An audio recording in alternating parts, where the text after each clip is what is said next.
Okay, before I tell you anything about this board, it is stupid fun to ride. I love it, and that's why it's taken me 3 videos to get to the review. I wanted to make sure that I rode this thing on-road, off-road, every kind of road before I gave you my thoughts and opinions of how it rolls, but let's just get it right out of the way. This thing is so much fun. It carves like a maniac, and it grips like a maniac on these tires.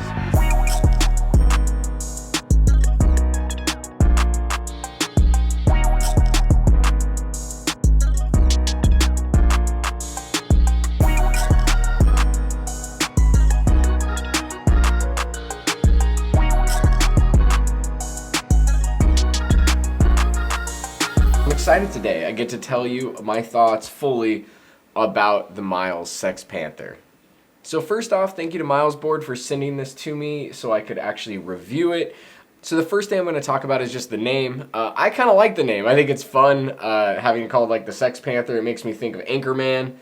And I like that this is made for adults. And the demographic of most e-skate is adult males. So I think it's dead on for the market. So I think it's kind of cool and fun. It's better than just a number for the board, like L79er or something. Like, nobody wants that. I want a cool name. I like a cool name. Now, my board is a pre-production model. Now, the only differences is that on my heat sink, there's no information that's engraved into it. And then the grip tape, mine is just black. Now, that's unfortunate on the grip tape. I do think the grip tape is super cool on the production board. It's black and red, I'll show it on the screen here, with a cool Panther logo in it. I think that's pretty sweet. The deck is made out of carbon fiber, and it does have a W concave to it, meaning that the deck goes down, up, like that. Really cool, so the middle has kind of a hump in it. That feels nice on your feet, though, when you're standing on it. It gives you a little bit of contour for like your arch, so I like it a lot. It is a drop-down deck, but it's very slight. But it does have a little bit, and that lets you kind of register where the back and the front of the board are with your feet. You can feel the drop-down so you know where you're at on the board. Now the board in total, just about 39 3/4 inches from tip to tail. At the widest point here, where your feet kind of go, you're looking at, like where the actual grip tape is like 9.5-ish, 9.25. The deck itself all the way is about 10 1/4, and there's a little bit of like an edge around the outside where the grip tape doesn't get to. The grip tape kind of sits into like this dished area. Now the area for your feet in between these 2 points is about 27 inches, and there's a little bit more, so maybe like the grip tape itself all the way is 30.5 inches. So somewhere in there, 27 to 30 inches of space for your feet, somewhere in there. The deck is really, really nice.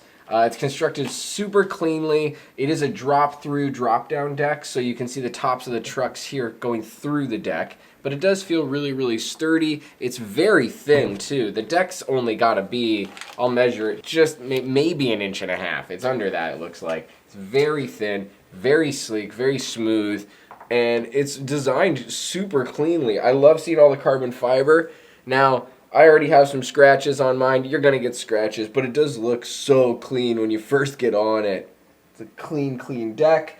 Your controls and to turn the board on and off are back here. There's a power button, and there is a charger port right here in the back for the charger plug that goes in.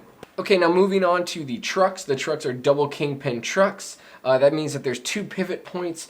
If you don't know, for the truck to actually turn on, there are 2 sets of bushings and 2 kingpins that can then move in 2 different pivot points. Now that gives this thing a really carvy feel. Riding this thing is super awesome because of the double kingpin, because I can lay in super tight carves, and you get like that kind of like little pumping motion, and then you can go right into it. This really convinced me that double kingpin is really, really fun. I didn't have a ton of experience with double kingpin before this board, and already I'm feeling great on it. These trucks are about, this is like the tire to tire is about 12.5 inches. So they're probably about like 12 1/4 inches or so, like to the tip of the bolt. I don't have the wheels off, but it gives you an idea. So I think with double kingpin though, it does take time to become like confident enough to run full speed all the time. You can always change out your bushings in the future if you want to really tweak the riding style of the board, but right out of the box, I found it extremely fun. I loosened them up a bit, started carving like crazy, and it gives you this really cool sweeping motion back and forth.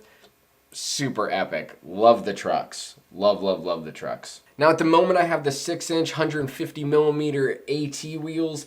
They're pneumatic, meaning they're filled with air. This is what I prefer to ride on, is AT wheels. The street wheels are 97 millimeter. These are them here. You can see there's a huge size difference in the wheel. And these guys are 74A.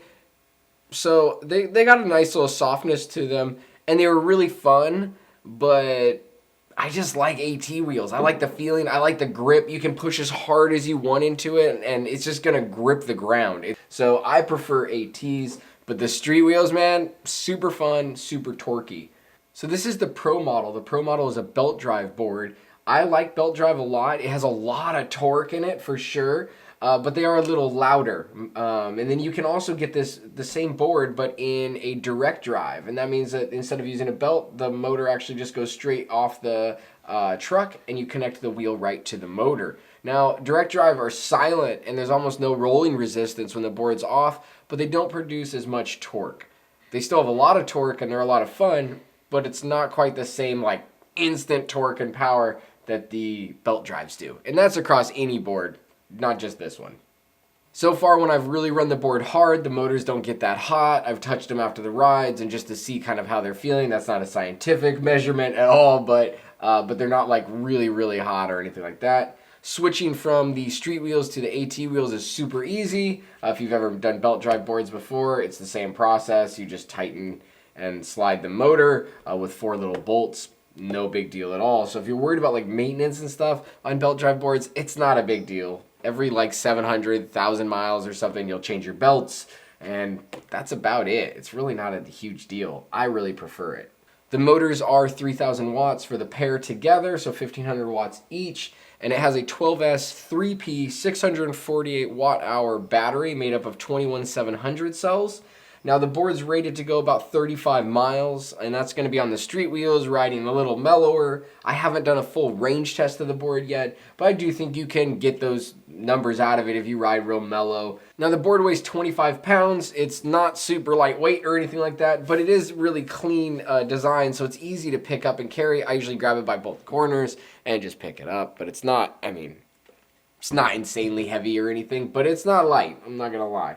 So inside the board is a Hobbywing ESC. That means you get a Hobbywing ESC style remote. I like these remotes. It's got a little LCD that gives you your odometer for your trip and your full lifetime odometer. The board does have 3 riding modes, kind of like a low, medium, and high. I think they call it like low, medium, and ludicrous, but like 1, 2, 3 is what it's marked on here. I really like that it has 3 speed modes, because like when I had my friend Casey or different people ride it that might not have as much experience on boards, I can put it in mode 1 and it's not going to just come right out from under them, so that they can actually like get comfortable on the board and not feel like really intimidated. So I rode it mostly in mode 3 most of the time, because I really like that instant power. But even mode 2 is really fun, and I think it topped out around like 22, 23 miles an hour or so. So you could be at full bore, and it's like kind of a nice speed to be at. So when you're not trying to go like full tilt all the time. The board can support a rider up to 330 pounds. I felt zero flex, like I said, in the deck at all. It is really, really solid feeling. That's something that you get that sense of as soon as you step on it, is like, this is really well built. This is a strong deck. And yeah, it gives you a lot of confidence right off the bat. All right, so now let's keep it real. Whether you're buying a $50 board off Craigslist or a $5,000 board online, there's pros and cons to them all. So I wish that it had a little bit more drop. Just a little bit, maybe another like ½ inch or something. I think that would be cool in the future, just to see the decks have just a little bit more drop. Some people like the micro drop like this. Some people like a really deep drop. I think a little bit more would be cool. It would be great to see different tire options maybe in the future. These are they're AT wheels, but they're kind of street AT wheels, which is primarily what I ride anyways.